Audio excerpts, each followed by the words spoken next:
पुराने समय की बात है। गांव में धनीराम नाम का एक किसान रहता था। उसके पास 4 लड़के थे।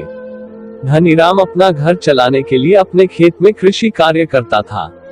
लेकिन धनीराम के चारों लड़के बहुत ज्यादा आलसी थे। वह कभी भी खेतों में काम करने के लिए नहीं गए थे। वह सारा दिन अपना समय गांव में इधर उधर बैठकर बिताया करते थे। एक दिन धनीराम अपनी पत्नी से बोला कि आज तो मैं जिंदा हूँ तो सब कुछ सही चल रहा है, मेरे बाद कौन खेती करेगा। हमारे बच्चों ने तो आज तक खेतों में कदम तक भी नहीं रखा है। धनीराम पत्नी ने इस पर कहा, कोई बात नहीं, धीरे धीरे यह काम करने लगेंगे। इसी तरह से धीरे धीरे समय गुजरता जा रहा था। एक दिन धनीराम की अचानक से तबीयत खराब हो जाती है और वह बहुत ज्यादा बीमार पड़ जाता है। इस दौरान धनीराम अपनी पत्नी से कहता है कि चारों लड़कों को मेरे पास बुलाओ, मेरे पास समय बहुत कम है। इतना सुनने के बाद धनीराम की पत्नी अपने चारों लड़कों को उनके पिता के पास बुलाकर लाती है।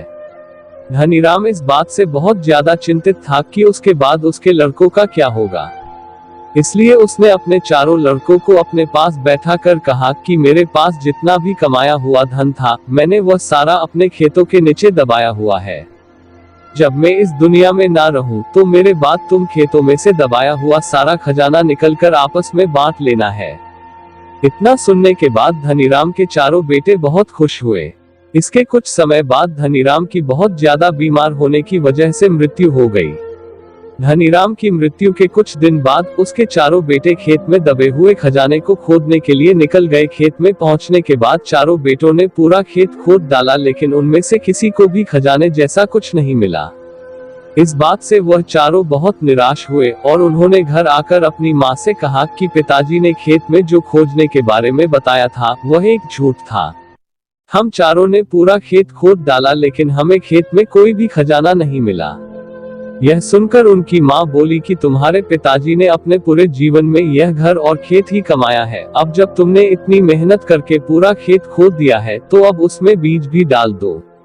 इसके बाद चारों बेटों ने खेत में बीज बो दिए और माँ के कहे गए अनुसार खेत में समय पर पानी और खाद डालने लगे। समय बीतता गया है और कुछ समय बाद खेत में फसल तैयार हो गई। फसल काटने के बाद चारों बेटों ने फसल को बाजार में बेचा और उससे जो भी पैसे मिले उससे उन्हें बहुत खुशी मिली। इसके बाद जब चारों बेटे घर गए तो माँ ने कहा कि बेटा, तुम्हारे पिताजी तुम्हें यही समझाना चाहते हैं कि जो हम मेहनत करते हैं उसके बदले में ही हमें खजाना मिलता है।